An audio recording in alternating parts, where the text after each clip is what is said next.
Assalamualaikum anak-anak. Pada pertemuan kali ini kita akan masuk ke tema 8, daerah tempat tinggalku, subtema 1, lingkungan tempat tinggalku, dan masuk ke pembelajaran 2 ya. Nah, di sini ada Edo. Di mana kamu tinggal? Apakah kamu mengenal lagu daerah di lingkungan tempat tinggalmu? Keluarga besarku berasal dari Papua. Di lingkungan tempat tinggalku ada beberapa lagu daerah yang terkenal. Aku, ayah, dan ibuku senang menyanyikan lagu daerah. Apa lagu daerah yang sering aku nyanyikan bersama keluargaku? Ayo pelajari materi berikut. Jadi hari itu Edo mendapat tugas untuk menyiapkan sebuah lagu daerah. Nah, sebelumnya yang dimaksud dengan lagu daerah itu apa? Lagu daerah adalah lagu yang lahir dan berkembang dari budaya daerah setempat dan bersifat turun-temurun. Ini lagu daerah memiliki karakteristik sederhana, untuk syairnya itu sederhana, bersifat kedaerahan. Jadi maksudnya bersifat kedaerahan itu dari bahasanya, biasanya dari bahasanya itu juga bahasa daerah masing-masing. Terus bersifat turun-temurun, jadi lagunya itu sama, bersifat turun-temurun. Dan juga jarang diketahui penciptanya.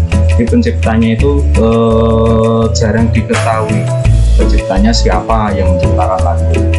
Ini karena Edo ini berasal dari Papua, dia akan menyanyikan lagu daerah dari Papua yang berjudul Yamko Rambi Yamko. Mari kita bersama-sama mendengarkan lagu daerah dari Papua.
Ya, itu tadi lagu daerah Papua yang berjudul Yamko Rambi Yamko yang telah dinyanyikan oleh Edo.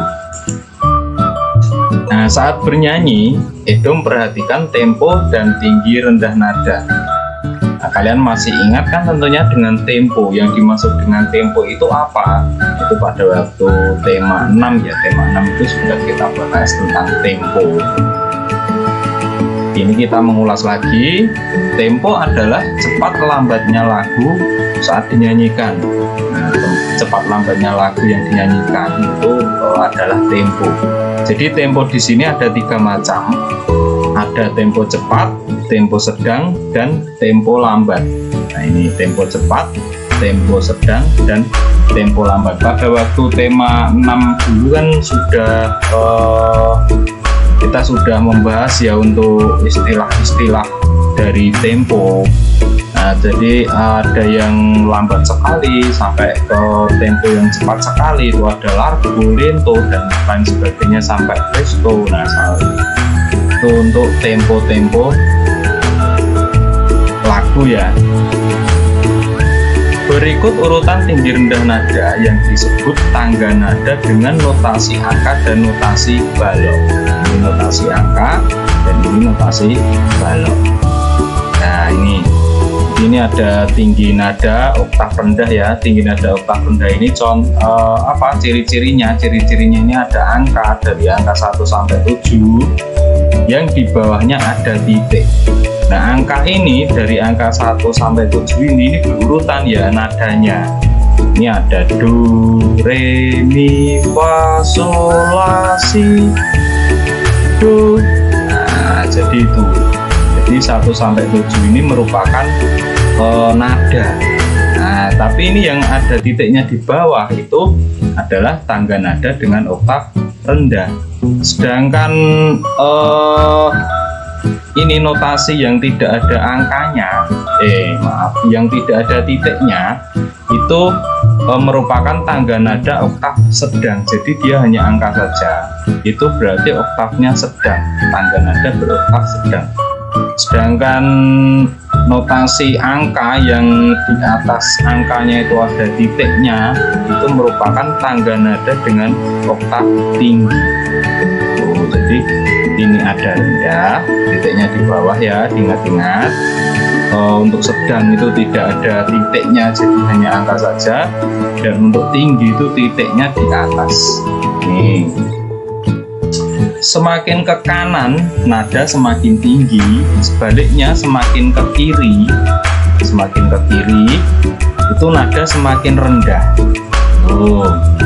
Jadi yang dimaksud dengan tangga nada itu apa? Tangga nada adalah urutan nada yang disusun secara berjenjang. Susunan nada yang berurutan naik atau turun disebut tangga nada. Maksudnya naik atau turun itu ya ini tadi ya.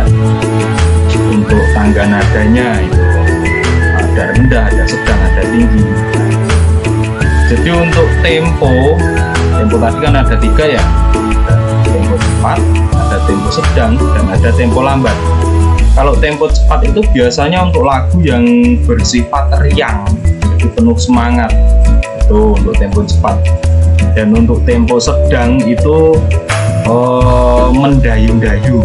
Nah, itu untuk lagunya itu biasanya lagu yang mendayu-dayu. Dan untuk tempo lambat itu biasanya itu dipakai untuk lagu yang bersifat sedih, bisa bersifat sedih, atau biasanya dipakai untuk menidurkan anak. Untuk ini tadi, untuk yang korambi-yamko tadi itu menurut kalian termasuk lagu daerah dengan tempo apa? Tempo cepat, tempo sedang, atau tempo lambat? Betul. Jadi Yamko Rambe Yamko ini merupakan lagu daerah yang tergolong bertempo cepat karena dia lagunya riang ya, penuh semangat. Oke, kita lanjutkan saja. Nah, setelah Edo dan teman-temannya bernyanyi, Pak Guru bercerita mengenai cerita rakyat Papua yang berjudul Kasuari dan Dara Mahkota. Nah, ini untuk cerita rakyat ya, cerita rakyat di Papua ini dengan judul Kasuari dan Dara Mahkota yang bercerita tentang kisah seekor burung kasuari yang serakah ya, burung kasuari yang serakah dan burung dara yang pintar. Nah, itu merupakan cerita rakyat ya. Tentunya cerita rakyat itu termasuk juga cerita fiksi. Nah, kemarin kan sudah kita bahas cerita fiksi. Jadi cerita fiksi itu belum tentu benar ya, tentu kebenarannya. Jadi itu hanya cerita yang cerita khayalan. Cerita tersebut merupakan cerita fiksi. Nah, ini jenis-jenis cerita fiksi antara lain, ini ada cerpen. Cerpen itu adalah cerita pendek yang berisi cerita tokoh pada suatu kejadian. Cerpen itu cerita pendek, jadi disingkat dengan cerpen. Selanjutnya ada novel. Novel itu cerita rekaan yang berisi rangkaian peristiwa kehidupan seseorang beserta orang-orang yang berada di sekelilingnya, itu novel. Jadi ini ceritanya bukan cerita pendek lagi ya, tapi novel itu biasanya ceritanya sangat panjang. Terus ada saga atau cerita panji. Nah, ini jadi cerita rakyat yang bersifat legendaris tentang kepahlawanan atau petualangan yang mengagumkan, itu saga. Terus ada legenda itu cerita rakyat pada zaman dahulu yang ada hubungannya dengan peristiwa sejarah. Terus ada juga fabel itu adalah cerita yang menggambarkan watak manusia yang tokohnya diperankan oleh hewan. Nah, ini terus ada mite itu cerita yang punya latar belakang sejarah, dipercaya oleh masyarakat sebagai cerita yang benar-benar terjadi dan dianggap suci. Nah, ini adalah mite. Jadi untuk Kasuari dan Daramahkota ini menurut kalian cerita fiksi jenis apa? Cerpen, novel, saga, legenda, fabel, atau mite menurut kalian? Ya, betul. Jadi Kasuari dan Daramahkota ini merupakan jenis cerita fiksi fabel. Karena apa? Karena cerita ini menggambarkan watak manusia ya. Watak manusia itu ada yang serakah, sombong. Nah, tapi diperankan oleh hewan, diperankan oleh burung Kasuari dan burung Daramahkota ini tadi. Nah, itu merupakan fabel. Lanjutkan, pada saat mengayuh itu, pada saat jalan ramai itu Edi mengayuh sepedanya itu pelan-pelan. Nah, jadi dia memberi gaya pada saat mengayuh itu pelan-pelan sehingga laju sepedanya lambat. Nah, tapi pada saat tidak ada atau jalannya sepi, dia mengayuh sepedanya kuat. Nah, itu jadi dia menambah gaya pada waktu mengayuh sepeda, jadi agak cepat. Nah, seperti ini. Nah, jadi laju sepedanya nanti juga akan bertambah cepat. Nah, itu yang jadi bisa disimpulkan bahwa gaya itu berpengaruh terhadap gerak benda. Pengaruh gaya otot terhadap gerak benda. Ini jadi gaya otot itu dapat membuat benda yang semula diam menjadi bergerak. Benda bergerak menjadi diam, bisa mengubah arah gerak benda dan juga mengubah bentuk benda. Jadi ini untuk pemanfaatan gaya otot dalam kehidupan sehari-hari ya. Ini pada waktu kita menendang bola, bola itu sebelum ditendang itu diam. Nah, jadi terus pada waktu kita tendang itu bolanya akan bergerak. Nah, bergerak. Sedangkan pada waktu bola bergerak tadi kita hadang dengan kaki, akhirnya bola itu menjadi diam. Nah, itu. Terus juga memotong kue. Nah, memotong kue ini memberikan tekanan pada kue sehingga kuenya bisa terpotong. Ini merupakan gaya otot juga. Terus mengayuh sepeda seperti itu tadi, itu juga gaya otot. Terus yang terakhir adalah meraut pensil. Nah, ini juga merupakan gaya otot ya. Baiklah anak-anak kelas 4, sekarang kita akan coba bersama-sama mengerjakan dan membahas soal tematik kelas 4 ya. Untuk tema 8 daerah tempat tinggalku, tema 1 lingkungan tempat tinggal. Untuk soal nomor yang pertama,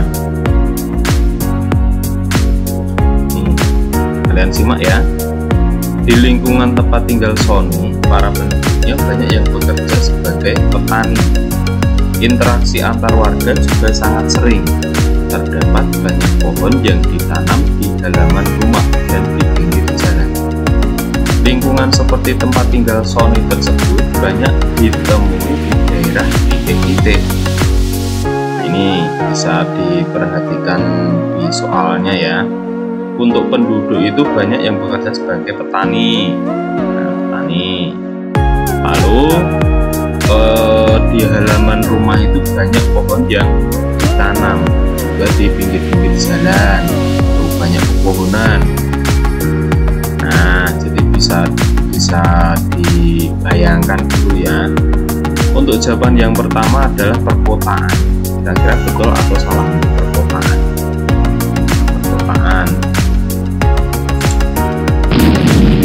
Perkotaan ya. Kalau perkotaan itu untuk mayoritas penduduknya itu tidak banyak yang sebagai petani, karena di daerah perkotaan itu jarang sekali kita temukan sawah.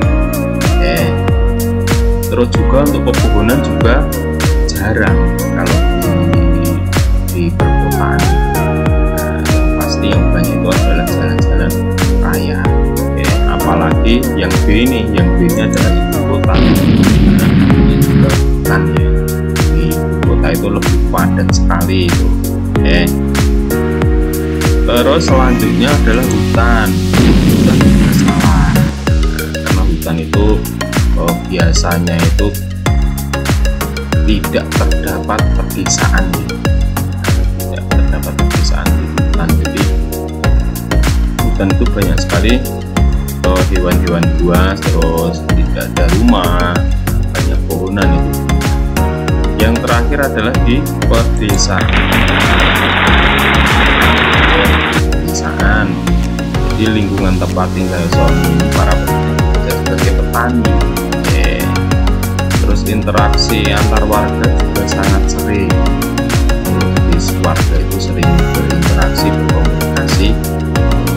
Terdapat banyak pohon yang ditanam di halaman rumah, karena kalau di pedesaan itu halaman rumahnya itu biasanya luas-luas sekali, beda dengan di daerah perkotaan.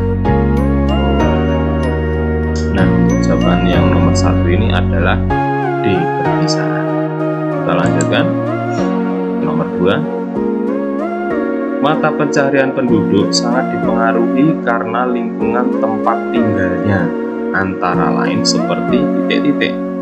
Mata pencaharian penduduk berarti pekerjaan, mata pencaharian penduduk sangat dipengaruhi karena lingkungan tempat tinggalnya, antara lain seperti A. Penduduk dataran rendah yang banyak bekerja sebagai pelaut.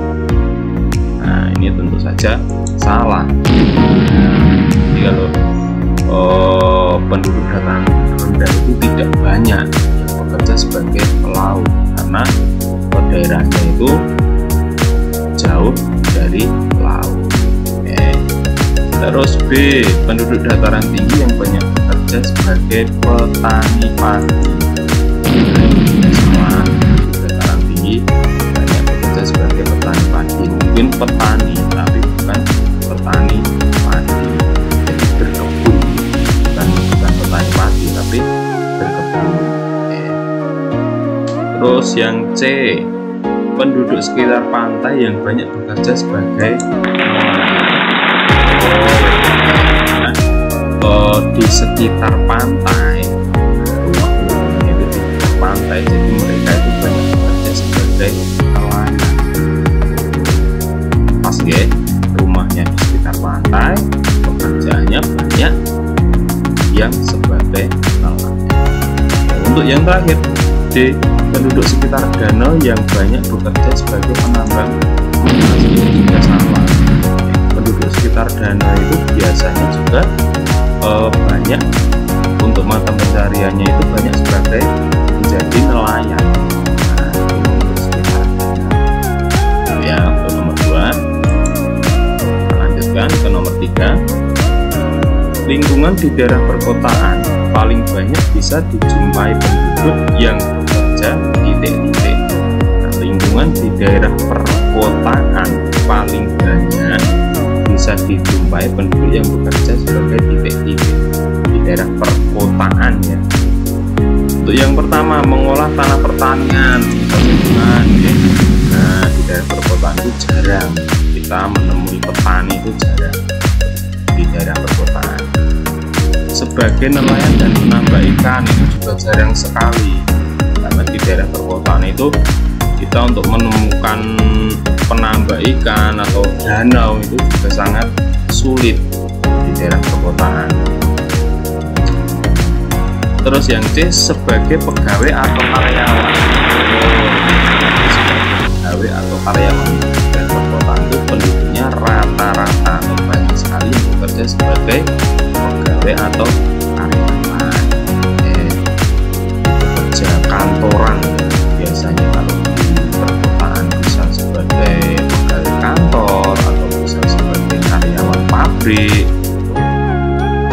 Yang D, mengolah telur dan beternak. Nah, ini juga jarang sekali kalau kita temui di daerah perkotaan, karena kalau di daerah perkotaan itu untuk berternak itu agak sulit dalam mencari pakan ternaknya ya. Kalau di daerah perkotaan beda dengan daerah pedesaan, itu kalau kita ingin mencari makanan hewan agak mudah karena di daerah pedesaan. Tapi kalau di daerah perkotaan itu agak sulit, biasanya harus mendatangkan pakan dari desa.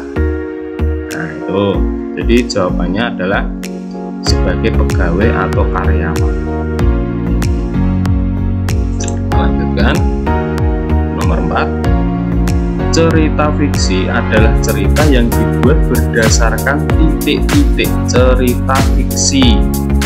Di cerita fiksi itu hanya cerita rekaan ya, bukan cerita atau bukan kisah yang sebenarnya. Dibuat berdasarkan titik-titik. A, imajinasi atau karangan penulis. Cerita yang dibuat berdasarkan imajinasi atau karangan penulis. Nah, cerita fiksi itu bukan kisah nyata, bukan kisah nyata yang telah pasti terjadi. Cerita fiksi bukan kisah nyata yang telah terjadi pasti. Cerita fiksi itu juga tidak semuanya itu menceritakan tentang hal-hal yang misteri atau hal yang menakutkan.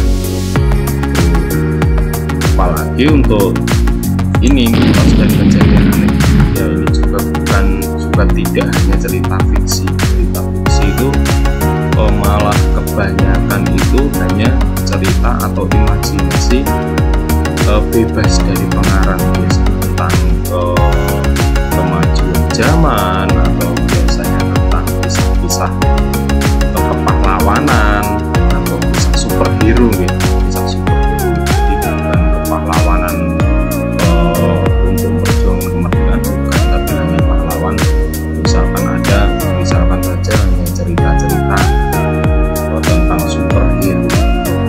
Jadi ini hanya cerita fiksi, itu cerita yang dibuat berdasarkan imajinasi atau karangan. Kita lanjutkan untuk yang nomor 5. Cerita fiksi banyak dinikmati oleh pembaca sebagai sarana titik-titik. Cerita fiksi banyak dinikmati oleh pembaca sebagai sarana titik-titik. A, penelitian, kan ya. B, sumber data, kan. C, undang-undang. Nah, berarti jawabannya yang D. Jadi cerita fiksi itu banyak dinikmati pembaca hanya sebagai hiburan saja, karena pembaca itu nanti dapat menikmati atau dapat mengikuti cerita imajinasi dari penulis dan sebagai hiburan. Nah, kalau untuk hiburan ini biasanya cerita-cerita yang disajikan itu juga cerita yang bagus atau cerita yang menyenangkan. Terus lagi kita lanjutkan ke nomor 6. Contoh di bawah bukan yang berupa fiksi adalah titik-titik. Nah, kalian lebih teliti lagi ya. Contoh di bawah bukan yang berupa fiksi adalah titik-titik. Jadi kalau membaca soal dibiasakan yang teliti, kita ulang-ulang. Contoh di bawah bukan yang berupa fiksi adalah titik-titik. bukan cerita fiksi ya. Untuk yang A adalah novel. Nah, novel itu masih cerita fiksi ya, novel itu berisi cerita fiksi. Terus yang B cerita rakyat, ini juga bukan. Nah, ini juga bukan jawaban yang dimaksud. Nah, cerita rakyat itu masih masuk ke dalam cerita fiksi, karena kalau untuk cerita rakyat itu tidak bisa dipastikan kebenarannya, terjadinya itu tidak bisa dipastikan, karena cerita rakyat itu kebanyakan hanya dari mulut ke mulut. Selanjutnya adalah buku sejarah. Buku sejarah ini biasanya tentang sejarah kepahlawanan, tentang sejarah perjuangan kemerdekaan, itu masih banyak saksi matanya dan itu jelas-jelas terjadi. Banyak juga peninggalan-peninggalannya, misalnya berupa tugu atau berupa patung, berupa bangunan. Jadi ini bukan rekaan atau bukan imajinasi dari penulis, tapi buku sejarah ini dibuat itu berdasarkan penelitian, survei, bahkan peninjauan lokasi juga di buku sejarah. Jadi jawabannya adalah yang untuk di roman itu juga masih ke cerita fiksi. Karena roman ini biasanya cerita-cerita tentang kisah-kisah romantis ya, kisah-kisah asmara itu yang diimajinasikan oleh penulis. Ini masih masuk ke cerita fiksi. Oke, kita lanjutkan ke nomor 7.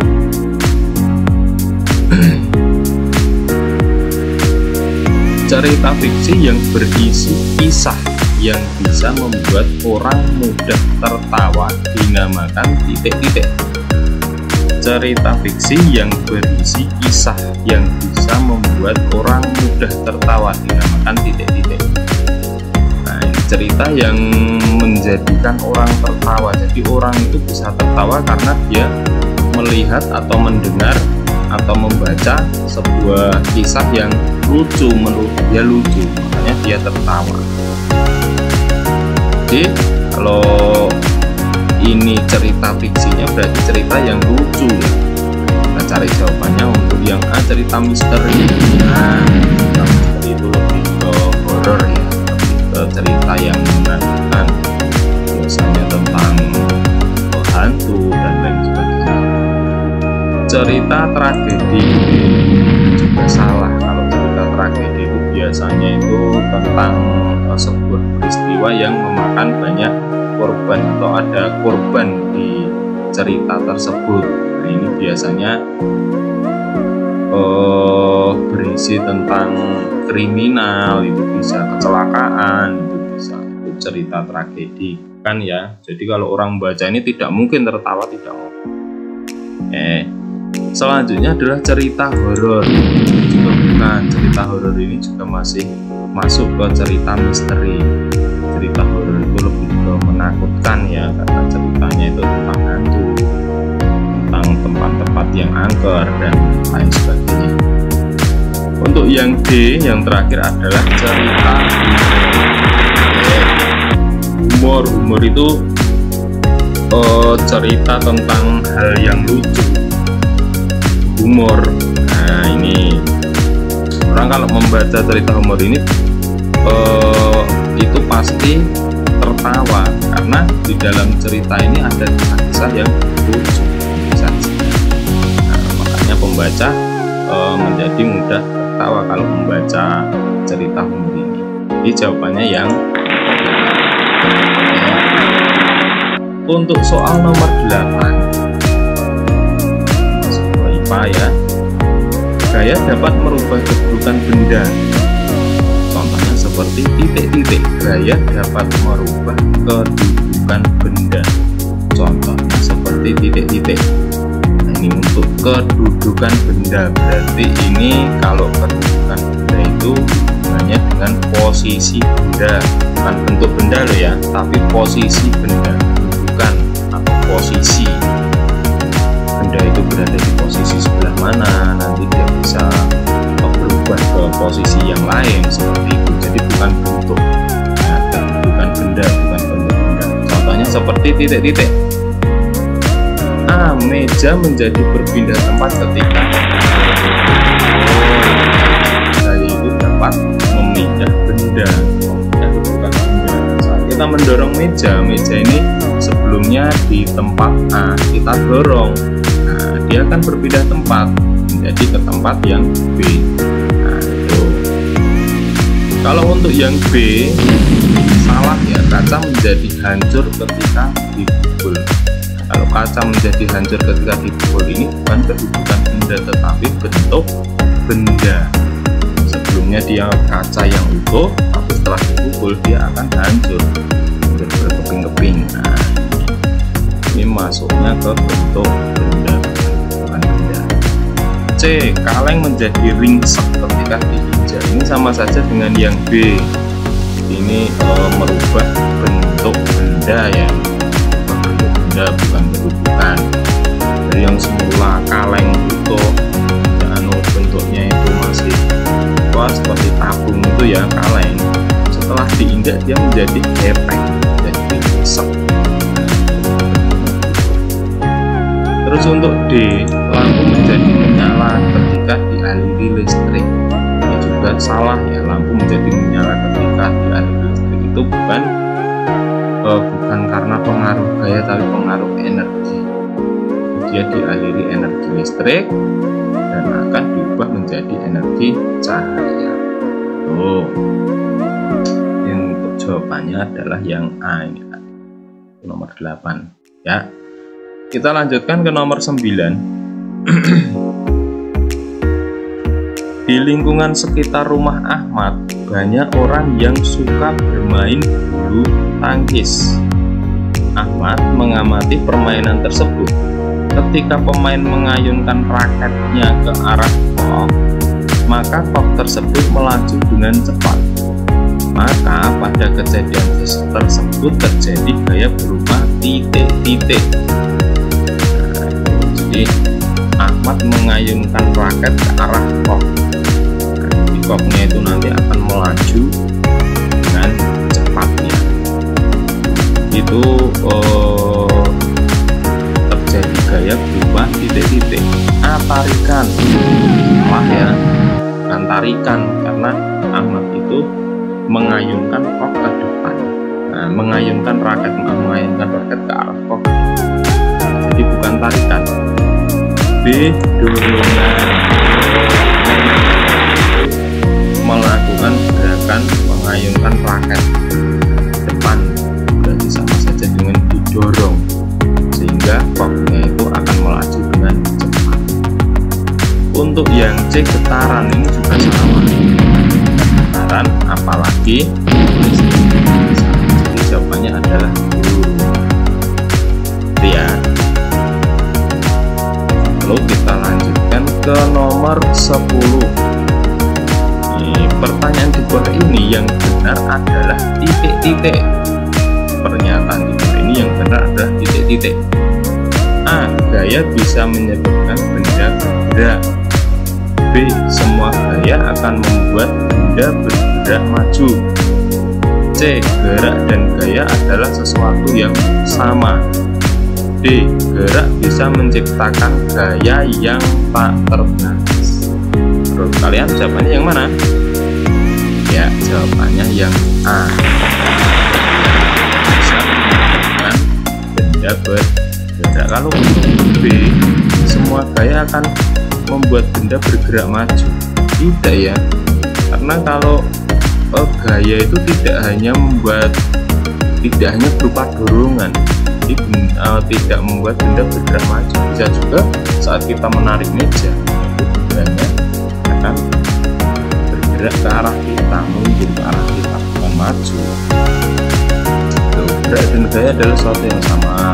Nah, gerak bisa menciptakan gaya yang tak terbatas. Yang betul adalah gaya bisa menyebabkan benda bergerak, entah itu maju atau entah itu mundur. Nah, ini kita lanjutkan ke nomor yang 11. Ya. Mobil Pak Danu mogok di jalan. Bayu memanggil teman-temannya untuk membantu Pak Danu mendorong mobilnya sampai ke bengkel. Bayu menyadari bahwa semakin banyak gaya dorong yang diberikan banyak orang terhadap mobilnya, maka mobil akan titik-titik. Kita pahami dulu soalnya ya. Jadi mobil Pak Danu itu mogok. Nah, dan Bayu itu memanggil teman-temannya untuk membantu Pak Danu mendorong mobil agar sampai ke bengkel. Nah, Bayu memanggil teman-temannya. Jadi di sini Bayu menyadari bahwa semakin banyak gaya dorong yang diberikan banyak orang terhadap mobil, jadi semakin banyak orang yang mendorong mobil, maka mobil akan titik-titik. A. Cepat hidup kembali. B. Sulit bergerak ke depan. C. Terdorong lebih ringan. D. Mudah diangkat ke atas. Ini yang apa? Ya, yang C ya.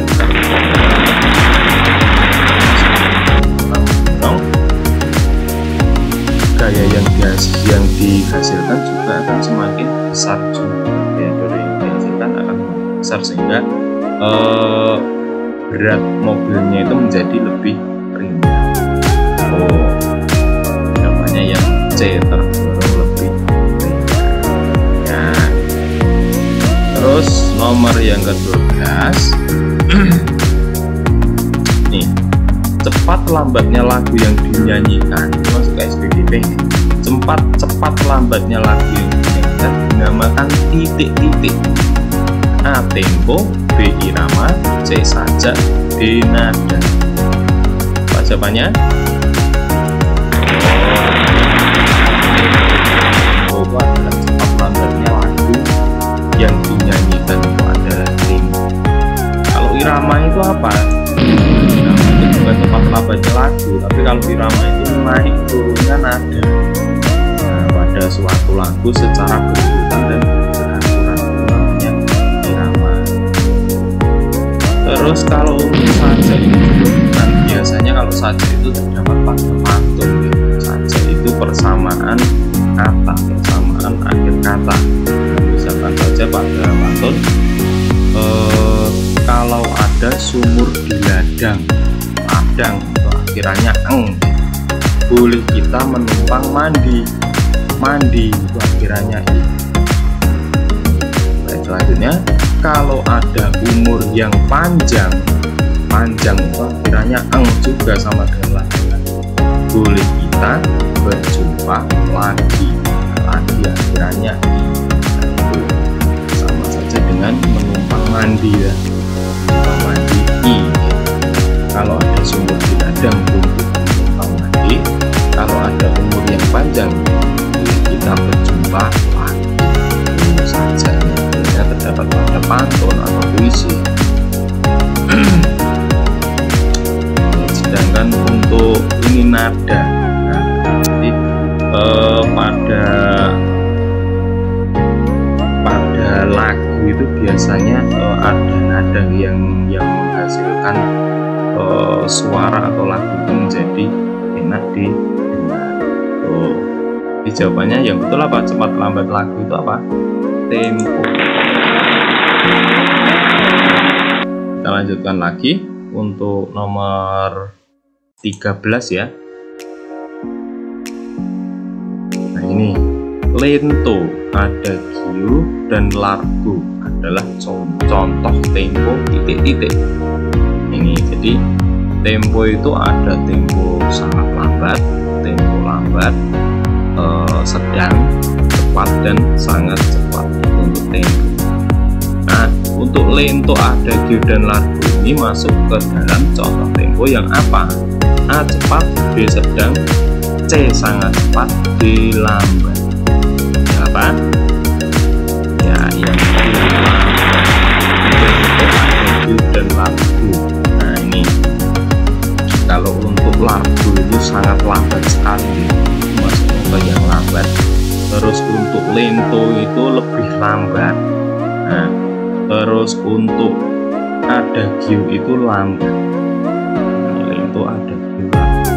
Nah nanti Jadi masih ada lagi untuk andante itu sedang andante.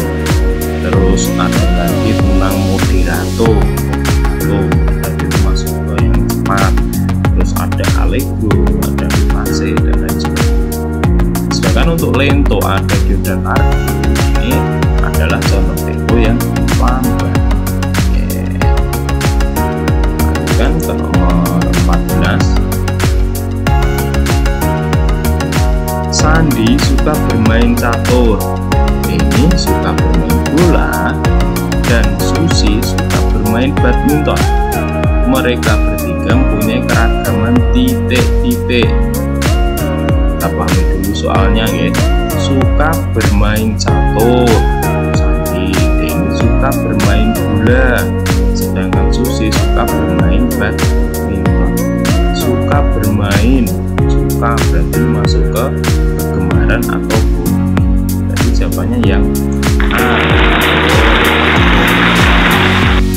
Jadi keragaman hobi atau keragaman kegemaran, ada yang suka bermain catur, bermain bola, dan bermain badminton. Beda-beda. Kalau untuk keragaman fisik itu apa?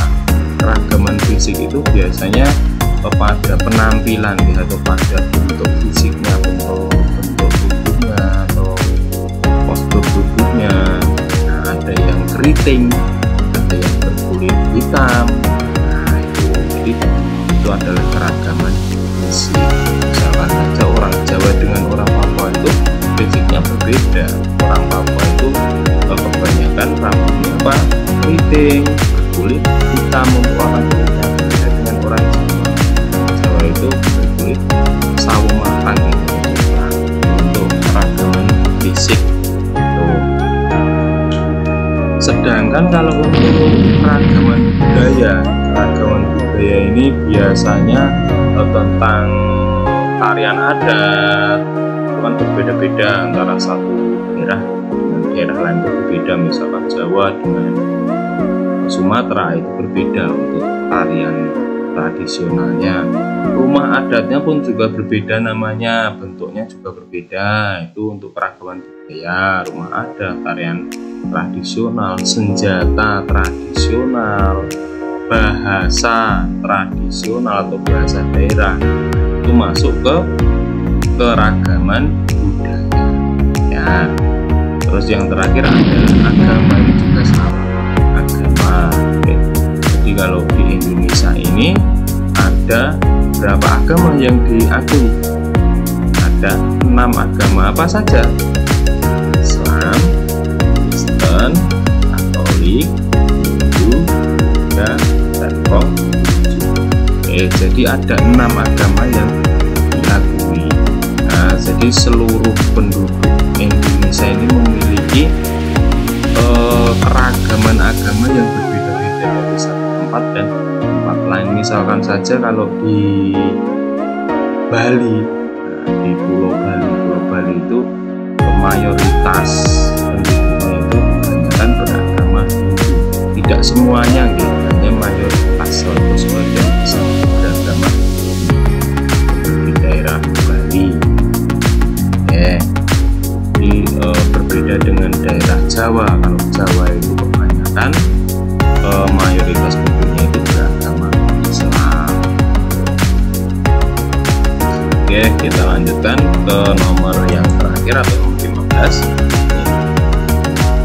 Ayah Doni adalah seorang sopir truk. Ia sering mengantarkan barang hasil panen para petani dari desa ke kota.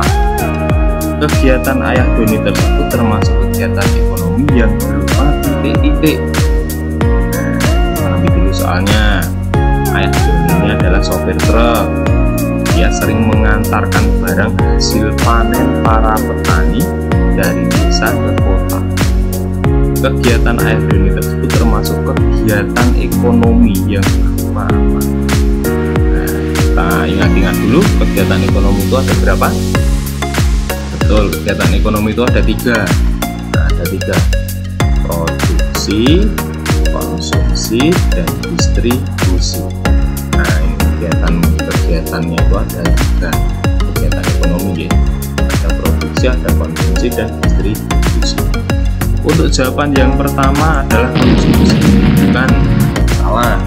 Karena ini ayah Doni itu bertugas mengantarkan barang, jadi dia bukan istilahnya itu bukan pemakai atau tidak membeli untuk mencukupi kebutuhannya sendiri, tidak. Ayah Doni itu bertugas menyalurkan. Nah, jadi bukan konsumsi. Konsumsi itu misalnya kita membeli beras untuk nanti dimasak menjadi nasi dan kita makan, itu namanya konsumsi. Mengkonsumsi, kegiatan ekonomi konsumsi, memakai. Terus yang kedua atau yang B adalah rekreasi. Salah ya, rekreasi itu tidak termasuk ke kegiatan ekonomi. Terus yang ke C adalah produsen, ini juga salah. Produsen, kegiatan ekonomi produsen atau produksi. Produksi itu berarti menghasilkan barang yang akan dijual ke masyarakat untuk dikonsumsi. Nah, ini produsen atau produksi. Produksi itu kegiatan menghasilkan barang. Kalau produsen itu orang yang menghasilkan barang. Nah, itu jadi dia mengolah, sebelumnya menjadi bahan mentah, dia olah menjadi barang jadi atau siap konsumsi, itu namanya produsen, orangnya. Nah, kalau di soal ini yang menjadi produsen itu siapa? Apakah ayah Doni atau petani? Betul, yang menjadi produsen pada soal ini adalah petani. Nah, jadi dia mengolah padi, dipanen, terus setelah itu diolah lagi menjadi beras, baru setelah menjadi beras baru bisa untuk dijual. Nah, ini kegiatan produksi. Yang tidak sebagai produsen adalah petani. Ini. Yang D adalah distribusi. Itu kegiatan menyalurkan barang. Menyalurkan barang yang dari, katakanlah contohnya dari pabriknya, diambil dan akan disebar ke seluruh wilayah, misalkan ke toko, ke supermarket, agar orang-orang sekitar itu dapat membeli dengan mudah. Tidak harus ke pabriknya, tidak perlu. Nah, itu kegiatan distribusi atau menyalurkan barang. Nah, yang bertindak sebagai penyalur barang ini bisa kita sebut distributor.